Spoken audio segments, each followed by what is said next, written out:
Guys, some videos need the big intro, this is what's going on. Some videos just need magic. This video is going to be all about the champions that smack, that do something weird in the game that just enables them to do crazy amounts of damage. Karam falls into that group. He is a poison exploder, and there are a few others as well. And we're going to tackle in this video the poison exploders, the people that hit for max enemy HP. How do they actually work? What's their multipliers based on? How do we need to gear them? And if you're wondering, guys, how this level 7, when I started today, level 1 Karam is built, let me show you. Let me show you how he is built.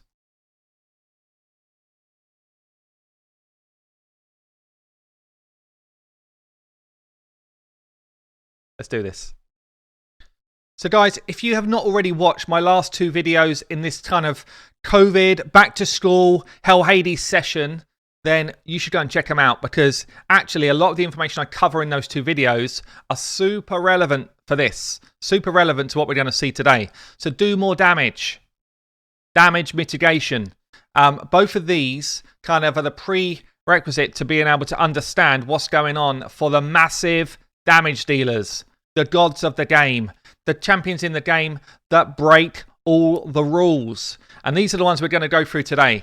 3 different groups. You've got the poisoners, poison explosion champions actually. You've got the Seers, she's in her own camp. And then you've got the max enemy HP champions who absolutely blow stuff up. I'm going to talk you through what does the damage, where do the multipliers come from, and how should you build your champions. Up until now, we've been doing a ton of theory. We've been doing the math. Today, we're going out in the field and you're going to see how some of this stuff actually works. So before we get out into the field, we're just going to keep reminding ourselves of this equation that we learned from session 1. Okay? This is how skills are worked out in terms of their damage that they can do. So you take the total attack multiplier, whether it's HP, defense, or attack. You multiply that by the skill multiplier, which we don't see in the game, but I've now got all of the information for. It will be on my website within a week. You then multiply that from the damage you get from books. And it's a straight out additional multiplier. So if someone gets 5% more damage from books, you take that overall skill damage number and you times it by 1.05. It's a straight increase of damage. You then look at the crit multiplier if the skill's got one, and multiply that up as well. You then add on your mastery bonuses. Masteries do a ton. They do a ton of damage. More than my brain even realised. Like, totally changes the game. Especially with some of these champions that we're seeing today. You've then got affinity bonuses potentially. You've then got buffs and debuffs. So things like a weaken, I suppose weaken comes into the masteries, but weaken bonus on the enemy means that you're going to inflate your damage by 25% straight. Everyone that hits someone who's got weaken on, 25% more damage. Buffs on you like increase attack, increase your overall damage by a multiplier.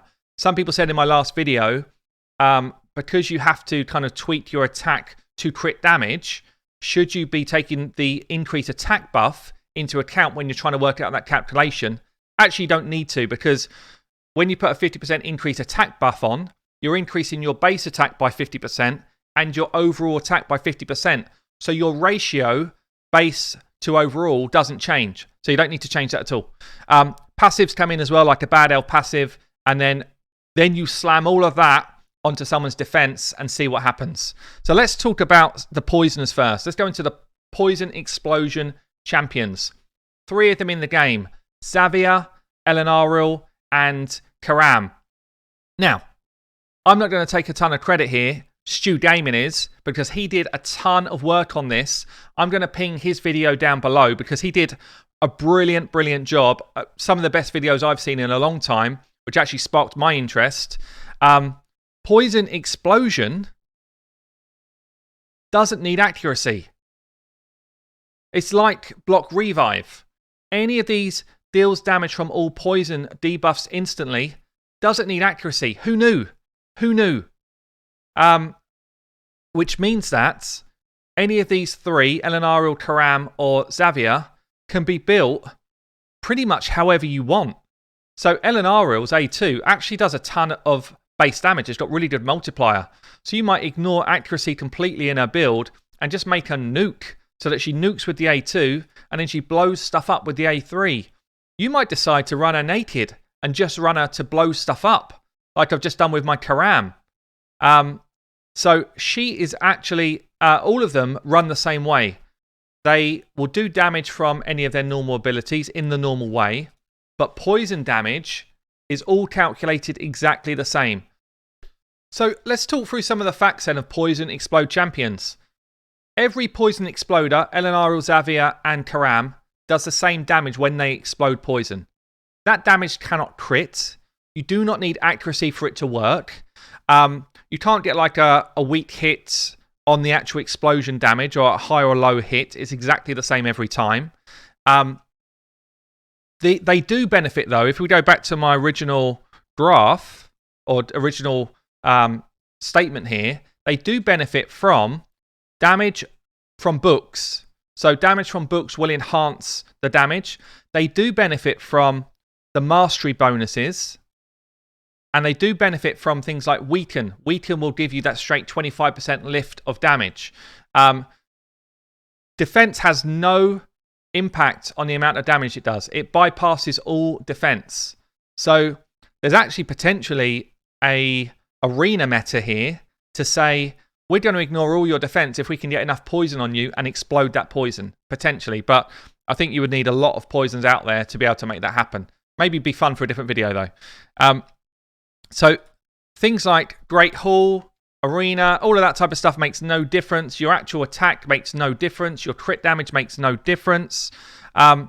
So decreased defense does nothing because its defense has got no impact on it. But things like, on my Karam, for example, where is he? Old level 7 friend. Started out level 1 when I started playing with this. He does have, on his Poison Explosion, 2 5% damage modifiers. So Karam, believe it or not, does more damage than Elenariel. My level 1 Elenariel will do the same amount of damage as my level 60 maxed Elenariel, and will do it in exactly the same way. The only thing that's going to impact the damage that we do are if you do books in stuff like this. Xavier can actually get 20% more damage from her books, so she's the best in class. And masteries do impact it. So you can see here, I've taken basically down to tier 4 to get myself the most possible damage from my Karam. And that was Heart of Glory, gives me 5% more when I'm full health. That was Ruthless Ambush, gives me 8% more on my first hits. And Bring It Down gives me 6% more when I'm attacking someone with higher health. Other than that, I don't need anything. Karam could be run in Doom Tower to blow up bosses if you've got the right setup. A good setup, probably the best setup in the game actually, is double Taurus or Draco and Taurus. Anyone that's going to be throwing out a ton of those poisons. But the rest of these fellas in the setup you just saw could all be level 1. My Flesh Terrors, my Tauruses could all be level 1. It makes literally zero difference what level they are because all I need is enough speed and enough accuracy. This one's built like an absolute beast because of I used him for Doom Tower. This one's built with literally anything I had left over. All I needed to do was to be faster than Karam and have enough accuracy to land his poisons. That is it.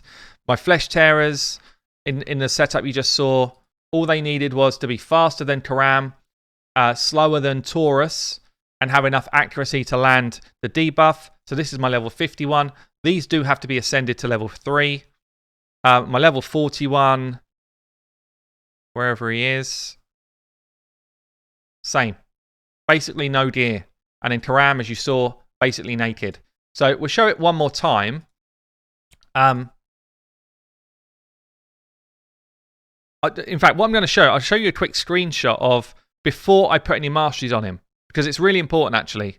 It's really important to realise the difference that masteries can make. So, I was pinging this to the guys in Discord. I was like, damn, I'm so close. Pre-masteries. He did 5 million. I needed like 5.4, I think it's 5.4, 5.3 million.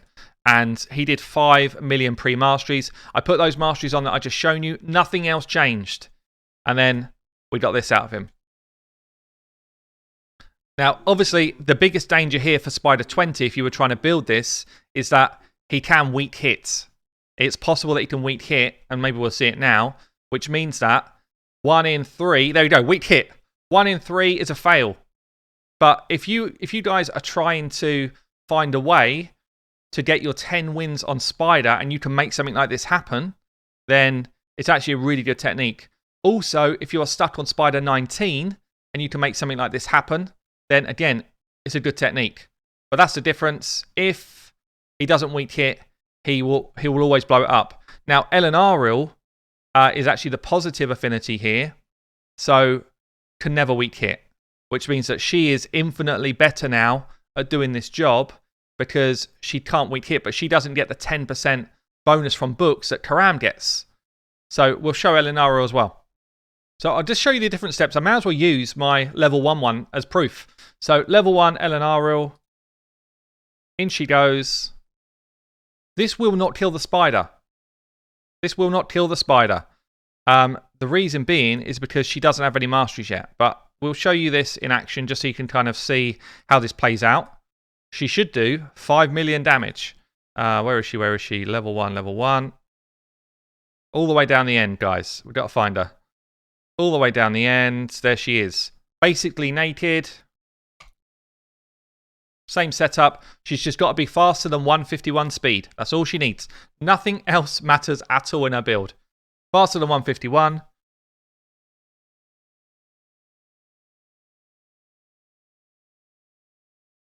She does exactly the same fail that Karam did at level 20 Spider.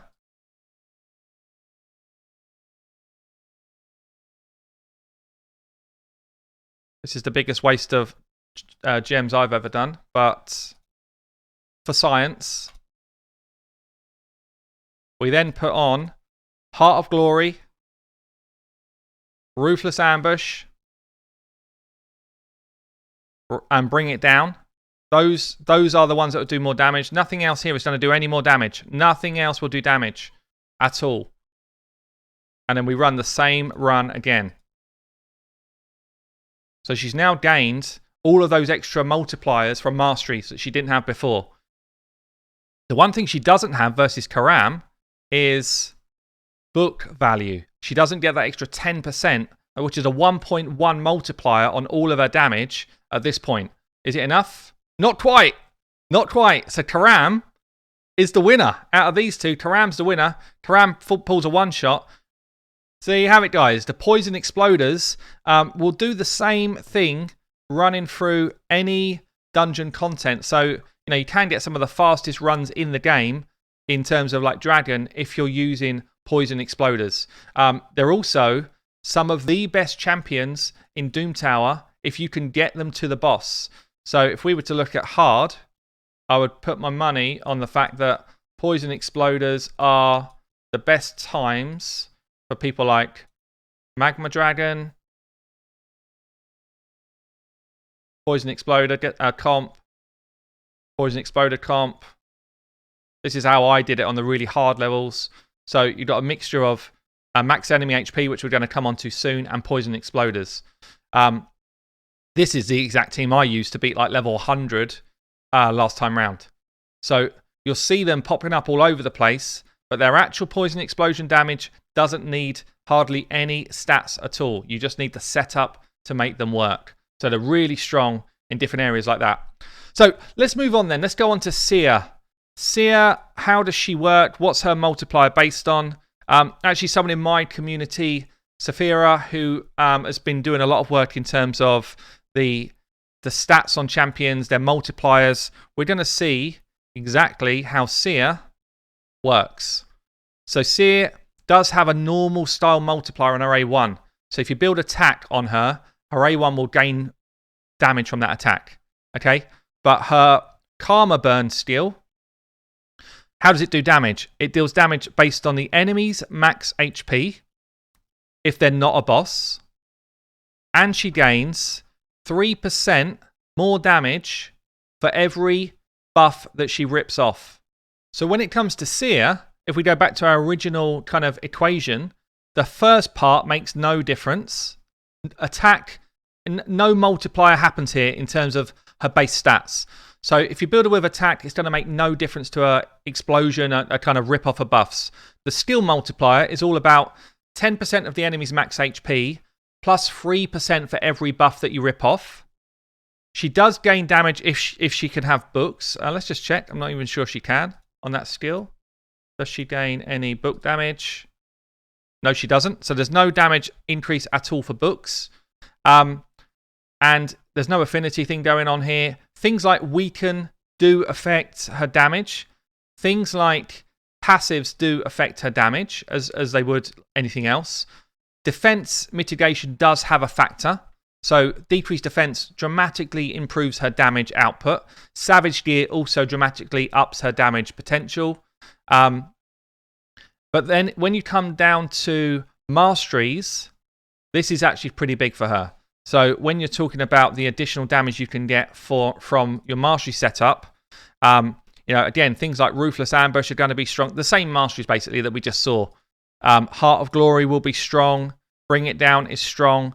So I probably need to rework my Seers masteries to kind of take into account all of these different things. Because at the moment, I don't know when I did this, forever ago, but they're actually not they're not top tier to get the most damage out of my Seer. Certainly, Ruthless Ambush should be one of them as well. But all of those mastery bonuses will help.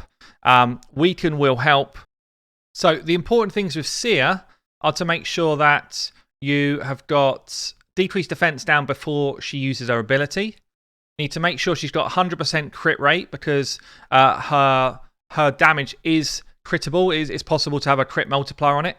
You need no extra attack. Doesn't matter. So you may as well build her in either an HP chest or a defensive chest so that she can stay alive easier. I've got mine in an accuracy chest because I use her for Doom Tower and I needed more accuracy. You want to try and push her crit damage up as much as you can. But actually, a big part of her damage comes from the number of buffs that she's ripping off. So the more buffs you can get into your team, or the more buffs the enemy team have got, the more damage she is going to do. Base attack really has very little impact on what she's going to do.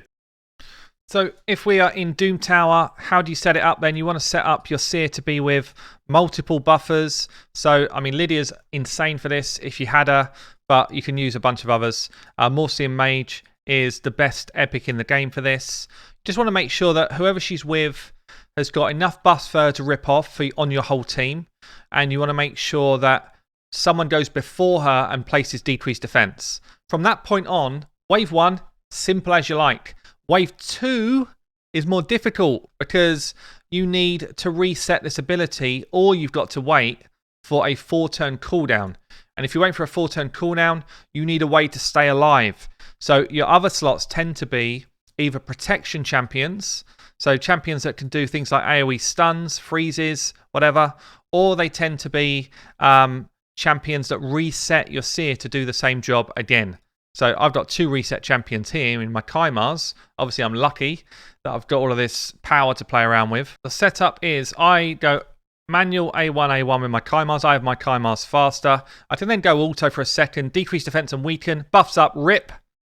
First Kaimar, we go A2, and then I'm full auto all the way. Reset, buffs up, nuke. Reset, buffs up, nuke. And it's disgusting. 1.7 million damage. I've made Doom Tower look like a joke. Obviously, I've got an insane setup here. But it's all about buffs on, weakening their defense, weaken to do more damage, masteries to boost your damage, more buffs to blow them up, and everybody's dead. She doesn't get that multiplier on bosses, though. So if you're getting yourself to the boss, she's the best champion in the game. If you're trying to do damage on the boss, the next group of champions are the best champions in the game. Let's talk about enemy max HP champions. Okay, guys, enemy max HP champions. We're going to start worst to best. And the first one up in terms of the worst one. When she came out, she was a beast. I think it's a she. Still Bowyer, when she came out, an absolute beast because she had the same multiplier as all of the beastly champions. But they changed her.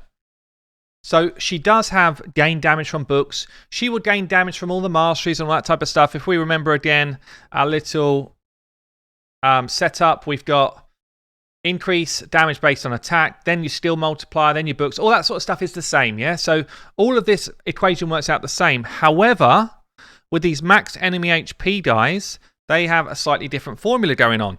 So for Still Bowyer,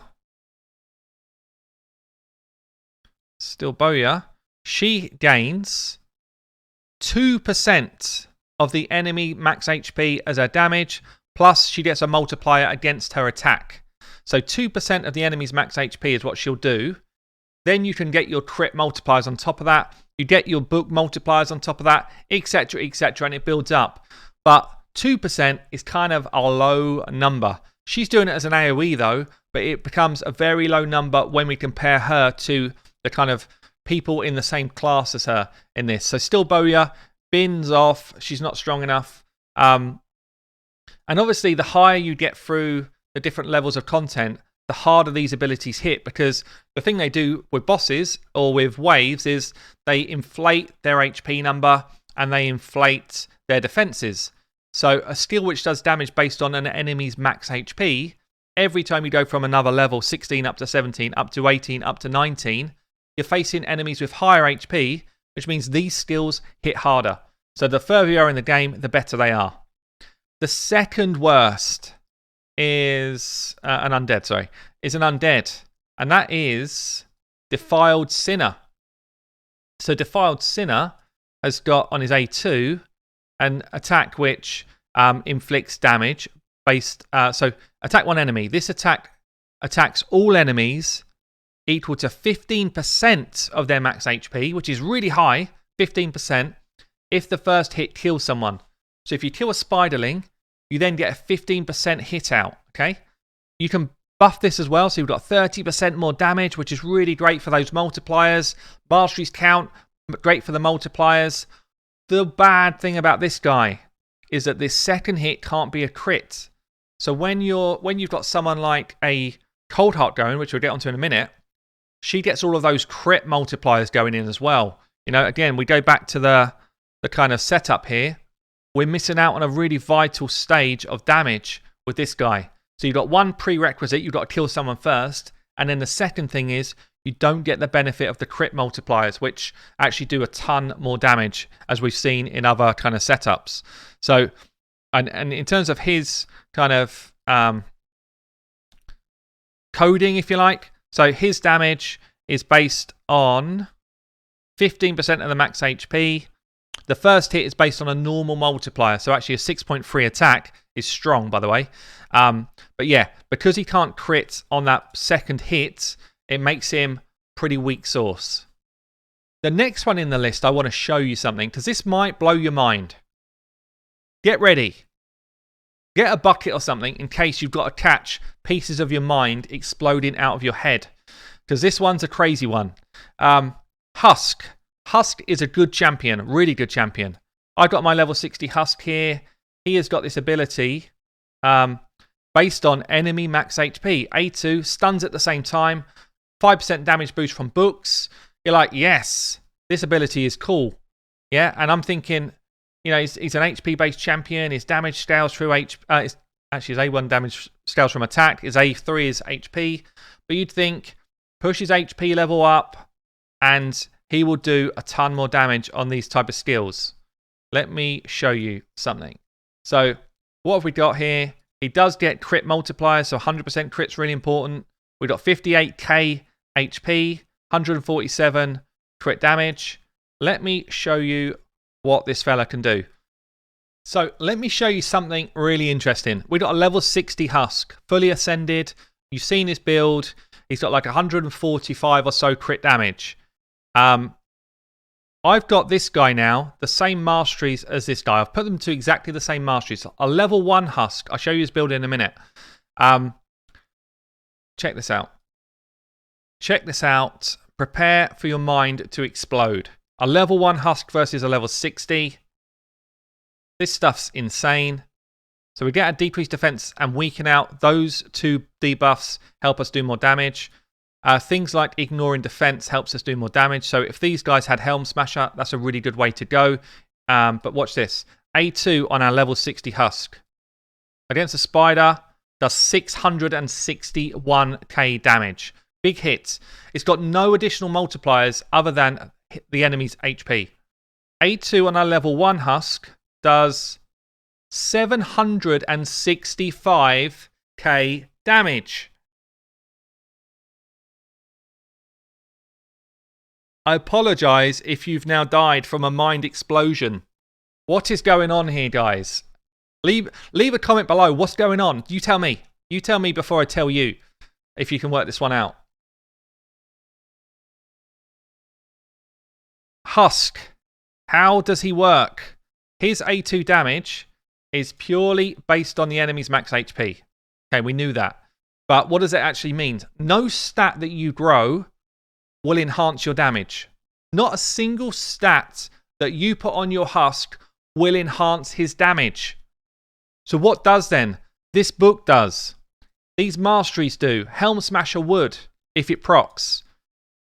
So how's my second Husk hitting for more? It's because I've got my second Husk in Savage and Cruel gear. So I'm ignoring more defense. That's the only way that I've enhanced it. He's in a resistance chest. He's got 11k health. But he does have 100% crit damage. And he does have 100% crit rate and 132 crit damage. Versus the first Husk, who actually is, I think it's got more than that slightly.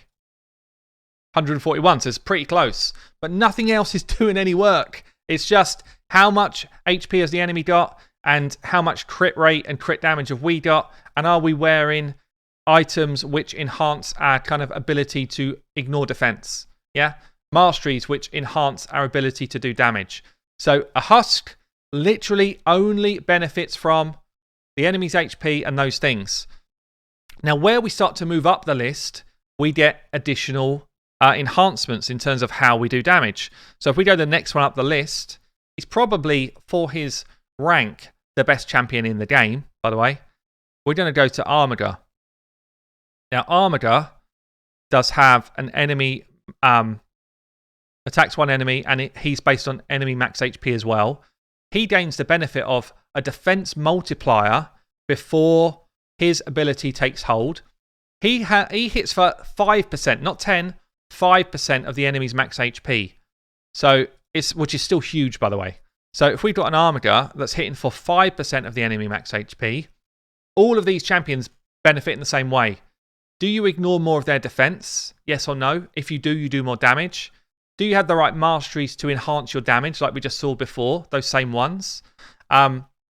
Is there already decreased defense and weaken on the enemy? Yes or no? Do more damage. And after that, it's then what gear you're putting them in.